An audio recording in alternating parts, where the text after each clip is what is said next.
Hey, this is me building a $3 million a year business in public. I guess a $4 million a year business in public now. The way I do these videos is I start them with some YouTube comment Q&A, and that's just where I answer all of your questions to deliver some immediate value. Then it's also an engagement hack since it makes my channel rank higher in algo. Then I build and strategize in public before finally doing some growth stats across my YouTube, Instagram, and products. And growth stats are just where you could see, like, realistically what a brand my size grows in 24 hours.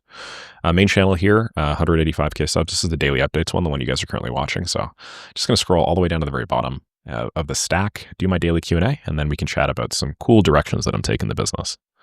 Boy, do we have a lot of questions. Good Lord, do we have a lot of questions. Oof, is that a lot of questions? I'm kind of curious how many of these we can get through over the course of the next maybe 10 or 15 minutes. You guys want to go fast? Let's go fast. Max Weir says, I'm a little bit late to the N8N hosting game. So all the self-hosting videos on platforms like Hostingers, are these bottlenecks to providing N8N as a service? Yes. Is the best option just to pay their default fee for a carefree experience with all the hassles?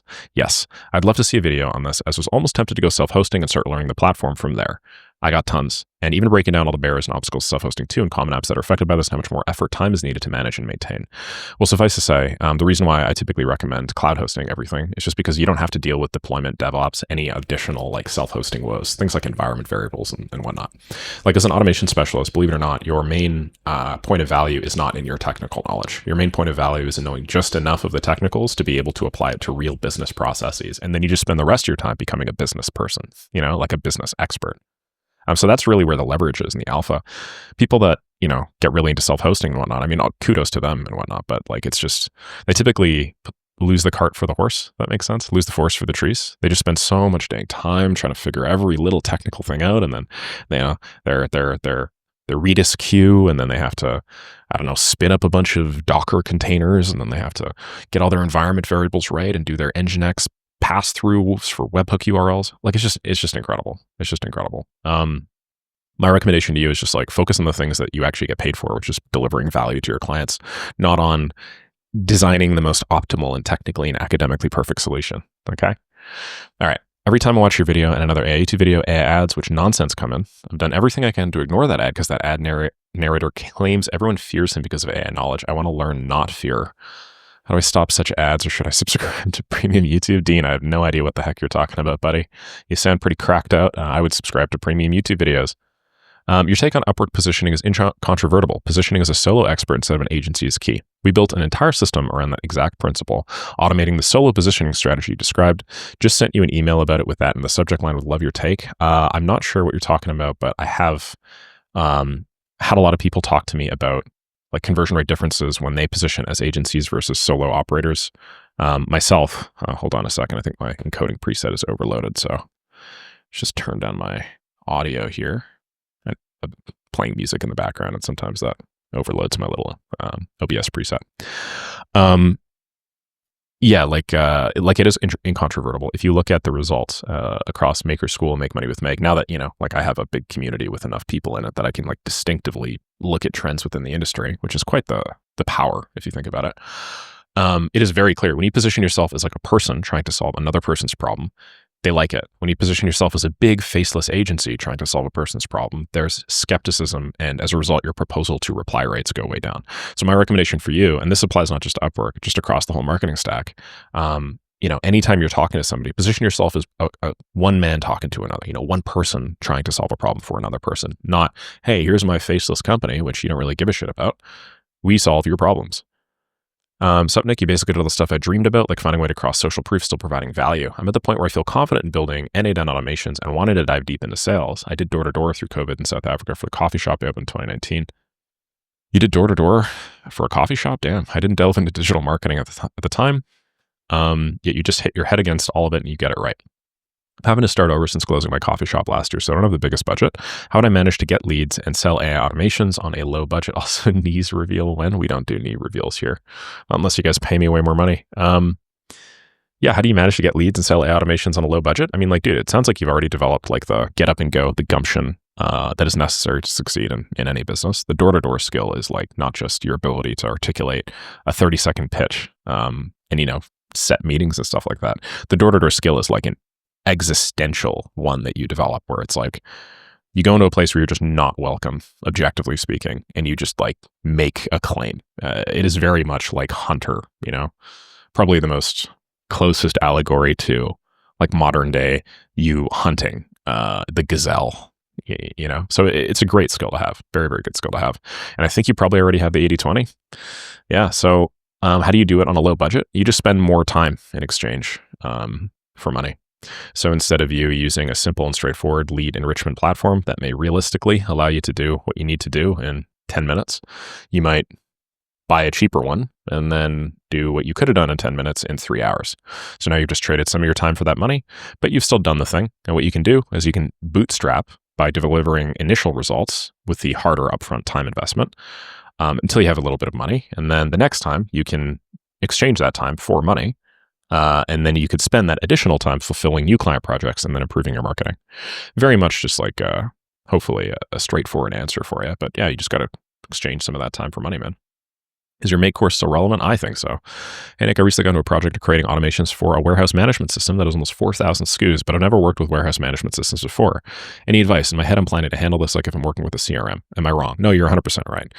Warehouse management systems, enterprise resource planning systems, inventory management systems. These are all just dressed up like CRMs, to be real. So if you understand if you understand how spreadsheets work, I think you'll understand how like WMSs and so on and so forth also work. They're just annoying insofar that like if you're using an acronym like WMS for warehouses, odds are that UX is probably going to be shitty. That's okay though. Hey, Nick, off topic. You mentioned having used VR in one of my Maker School vids and to keep you updated in the space. And I saw the story about your videography business. Have you heard about VR 180 cameras, or as Apple calls them, immersive cameras? These are stereo cameras with a wide field of view that when you view them in a VR headset, actually feel like you're back there in the space. Still early days and resolution needs work, but potentially a big industry in 5 to 10 years. Quite a compelling experience. No, I don't think I've heard of VR 180 cameras. That's really cool. Let's take a quick little peek. What do these look like? Wow, these really are new. Jesus. Huh. Oh, okay. Gotcha. So it's 2 lenses. That makes sense. And then in that way, you could recreate kind of human field of view. Very, very fun. Man, I'm looking forward to that future. I want to be in VR. Like I want to be wearing a VR headset doing this so that I don't need a physical monitor, but I could just spin up a Galaxy monitor. I did that for a little while. My business partner and I, because he was in the Philippines and I was here in Canada, we got so it was the Meta Quest 2 or 3 or something. And then we like played ping pong with each other despite being 20,000 kilometers away. It was really cool. Super cool experience. How do you film these? What apps do you use for video editing? It's called OBS Studio. So that's what I'm using right now. Hey, Nick, great job on consistently posting. I want to start selling simple AI automations to cold email. I wanted to get your input on these ideas. AI meeting note-taking that sends key subjects and actionable steps to all participants and updates the CRM. Great idea. Automated email tagging and filtering. Great idea. AI concierge host bots for Airbnbs and hotels that answer commonly asked questions. Okay. Yeah. I mean, I think that's reasonable. I'm not looking to become a millionaire just to get myself off the ground and sell simple sub 1K services. Yes. I want to use Hostinger for my mailboxes since I already have it and I don't only have to pay for the domain. Do you think that would be a big bottleneck or problem and therefore I should buy Google mailboxes, or should I stick with Hostinger at the beginning? It's tough for me to say this. I don't think I have like defined stats in Hostinger, but like there's a reason why nobody that's really big in cold email uses it, I would imagine. So I wouldn't recommend it. I'd recommend using something like Zapmail, which is $3.50 per mailbox until I think 10 or 100 mailboxes. Pretty cheap. They also set up all the DNS info and stuff like that for you. Matthew gives me a fire. Thank you. Hey, Nick, I'm 18 at a crossroads right now. I started a small business doing business communication consulting. Got a few clients, but it's not at the level I want yet. I've been diving deep in AI and automation recently, and now I'm wondering, do you think it makes sense to pivot into this industry?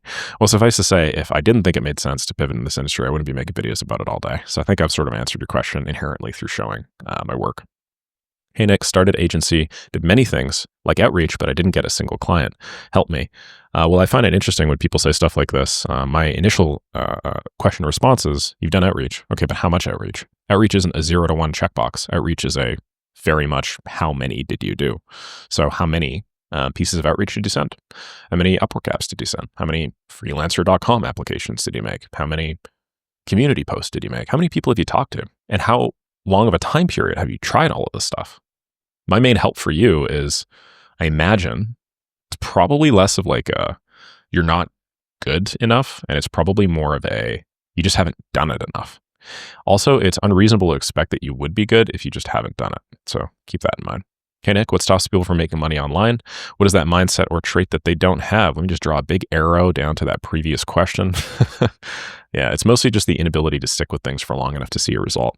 Most people think, I don't know why, that you will find success after a few days or weeks of attempting something. But it's like, are you going to learn piano to a point where you could play at the Royal Conservatory or whatever? Like, no, in like 2 weeks? No, obviously not. You need to spend years doing this. So don't compare your chapter 1 to most other people's chapter 100, right? That's what you're doing with me. You see me click a button, record a video, and you're like, my goodness, that's so easy. And it's like, well, you haven't seen the hundreds of thousands of hours. Well, maybe not hundreds of thousands of hours, hundreds of thousands of minutes probably that I've spent doing it. Quick question, Nick. I see that you advocate building templates and systems ourselves. Wouldn't it be more efficient to hire someone on Upwork or Fiverr in areas like Pakistan, India, etc., where they can build it relatively cheaply and we focus solely on client outreach? I'm sure you already know this, but just interested as to why you don't push this method as much for beginners. Thank you for your help and the advice you share with us. Much appreciated. Yeah, like I understand what you're referring to. This is just outsourcing. So there's no new business model here. The whole leverage with AI and automation really is that the technical bar has come down so much with these no-code tools that it is now feasible for you not to have to specialize in sales or specialize in marketing. You can actually just do like sales, marketing, and automations all at the same time. And so because of that, you eliminate all communication costs in having like a big multi-person agency, and you significantly increase your revenue per staff member. So if your agency is 1 member, previously your revenue per staff member before you hired might be like 10 grand or something. Now you can actually scale to like 20, 30, or 40 grand because you have no communication costs, everything's super efficient, you have no management costs, you don't have any additional things eating into your margins, your overhead's basically zero. So like that's a big chunk of the whole business model, right? So wouldn't it be more efficient to hire someone on Upwork? Well, it depends on your metric for efficiency. Like what is your metric of efficiency here? If your metric is like cost efficiency, no, because now you're paying somebody to do something you could do. If it's time efficiency, also no, because now you have communication overhead. Now you have to deal with like, the total amount of time that your company is spending proportional to the amount of time that they are spending delivering results for clients is now down, right? So it's not efficient that way either. The only real efficiency is like you will do less of the stuff that you might not want to do. But I don't really know if I'd optimize for that at this stage. I would optimize for making like 100 grand at this stage, not doing stuff that you want to do all day. Buff Daddy Nick, thank you. For plant's sake, says Nick, I just discovered you. I'm trying to grow my YouTube channel. I lost 70 pounds, reversed high blood pressure, got rid of menopause symptoms all over the age of 50. I'm now 57. I want to teach other women how to regain their health, joy, and mind. Can you suggest how to grow my business? I'm high energy, very competitive, and a serial entrepreneur, but I need direction and steps on what to do to grow a community, offer, and movement. I want to help others and in turn help me secure my financial goals. My why is huge. Can you direct with me where to start? So the most important thing for you, I would say, is acting, not spending all this time trying to figure out your why, right? So how do you grow your business? You need to determine what set of things you can do every single day for the next year are likely to drive results that you care about. What are results that you care about? Obviously the financial goals. So, I mean, there are multiple things here. Like first of all, what is your business? What are you selling, right? It sounds to me like you're selling some measure of information. So you're helping other women how to regain their health, joy, and mind, which means you would be a coach. Next, how do you grow that coaching offer? Well, you need to put that coaching offer in front of people, and then you need to figure out how to articulate it in a way that speaks to their needs and solves their problems. And then after that, ideally, you would improve the coaching offer so that it actually does the stuff that you are promising. Like you would do them in tandem, okay? It's not like you would sell a bunch of stuff that like you are total, like you couldn't actually do. Obviously, you would learn how to do it in tandem while delivering the thing, and it sounds like you probably already know how to do it, so maybe this isn't even a problem you're facing. And then you would reinvest the profits, and then you would grow this machine to trade your time that you were previously spending doing the outreach and lead gen and sales. You'd shrink that down so you could spend more time on systematization, growing the business, and so on and so forth. So that's it in a nutshell. Your why is huge, but so is the question that you're asking me. That's where I would start for sure. Find a set of daily revenue generating activities that you could just do every single day. What might that be? If you're doing a coaching community or something like that, maybe you just go on school and every single day you just respond to 10 women with suggestions on things that they could use to improve their health. Maybe you join a bunch of school community. That probably makes sense for you, to be honest, because that's what you're doing, right? You join a bunch of school communities, and every day, just per school community, you got 10 school communities, 10 women in each school community. You just find 10 women and you just respond to them. You offer value. And then if they have any follow-up questions, you get them to DMs, see if you can call them and then tell them about your coaching offer. That's a pretty straight line path, I would say. And then as you, get money and stuff, you can make that more sophisticated. Okay. Taha AI says, hey, Nick, I have a question. Is cold calling worth it? My niche is real estate. How much minimum should automation, and how should I sell on a one-time fee or multi-free like a SaaS? Okay, so multiple questions here. Is cold calling worth it? I mean, yeah, you can make cold calling worth it for sure. I just don't really recommend it in this day and age. Depending on the service. Some services you have to, because the industries that manage those services are all, phone call people. They just use their phone all day, and then they don't actually check email and stuff. But generally speaking, I want to share with you guys a secret. And that's that if you, let's say you have a sales rep or something that calls for 100 minutes, they'll only actually be on the line with real human beings that can actually make decisions for 15 to 20 minutes of that 100 minutes, which means their actual utilization is 20%, which means that you are wasting 80% of their time. One of the lowest hanging fruit in call optimization and sales call optimization and, outbound for cold calling companies that acquire leads through cold calling, I should say, is literally just increasing the pickup rate by rotating numbers, and then also eliminating ring times. Because if you think about it, you know how long you spend actually ringing? It's think about it what you have to do. You have to find the person's phone number, pump in the phone number, wait for it to go ding, ding, ding, ding, ding, ding, actually connect. That takes so much time, right? Your actual conversation on a cold call might literally be 30 seconds, and then you'll spend 45 seconds just getting the person's thing into the phone. So auto dialing, eliminating that. Rotating numbers is big too, because a lot of people just don't pick up these days. Yeah. So the reason you have to do all this stuff and build all this infrastructure, and it's just cold calling is just very difficult to make profitable unless you do that. And if you're at the start line, you don't have all that help, it is going to be even more difficult. This is coming from somebody that's cold called many, many thousands of people. I might have cold called over 10,000 people now. So yeah, I've done door to door for more than that, I would say. Cool. I think I'll leave it there just because I'm running out of time. So hopefully you guys see there's a difference in the camera and stuff. The reason why I realized is I was making my f-stop very shallow. So I wasn't getting the cool, sexy background blur. Also, I'm standing now because I got my standing desk, which I don't really like, to be honest. I think I'm going to go back to sitting. Standing is kind of annoying, kind of just slower and less efficient at everything. But that's kind of neat, huh? Big thing that I'm thinking of right now is this idea of, I spent a couple hours yesterday playing with MCP and Claude Code. And I'm seeing that the vast majority of this stuff doesn't actually help you make money, okay? The last 3 months. MCP has changed the game. Claude Code has revolutionized programming. I build all my N8N workflows with AI. These are cool developments and all. And I'm always oh, that sounds pretty feasible. Let me look into it. And then I look into it, and then I'm okay, so how much money are you actually making with this? And then everybody's $0. The only people that are actually making money on the most part are people that are selling the information, which is fine, assuming you actually make money with the thing. But then they're not, so it's not.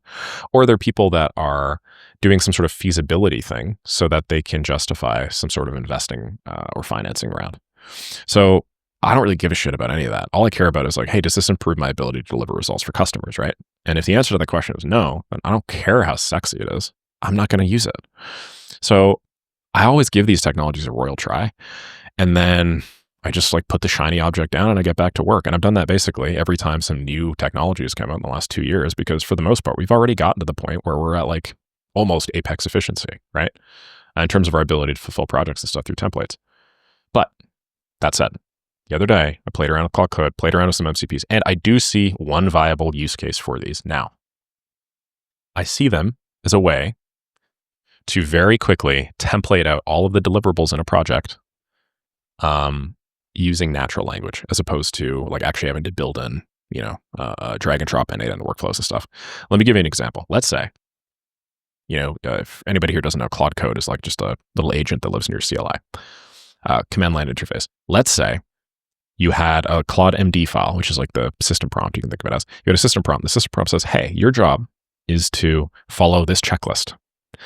What you do is checklist item number 1 says, hey, when you get a request, I want you to start by creating a bunch of instantly campaigns. Consult a Google Sheet, or maybe consult an Airtable with a bunch of instantly templates. Pick 3 that correspond to the information I'm about to provide you, and then customize them to the information I'm going to provide you. Maybe some onboarding call or something. So I guess my point is to make this actually interpretable. Let me draw this. You start with some single source of truth, okay, which maybe is a transcript of an onboarding call. And what you do is when this occurs, and you ask a bunch of questions like, hey, like, who's your customer? How much money are you making? Blah, blah, blah, on the onboarding call. You grab the transcript and you send it over to, like, your agent. And what the agent does is it's given a checklist. And the checklist basically says, set up instantly. When it sees this, it delegates to a subagent. The subagent now has a very refined checklist steps. First thing that you need to do to set up instantly is you need to consult template base in Airtable. What is the template base? It's a list of, it's a bunch of instantly templates for various purposes. So then it grabs 3.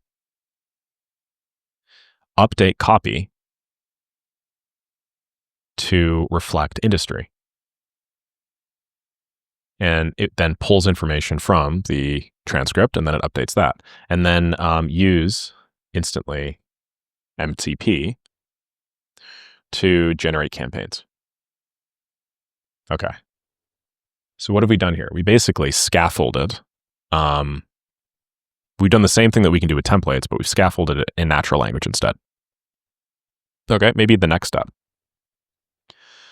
is, I don't know, set up, duplicate, make scenarios. And what this does is it passes off to some sort of, make agent.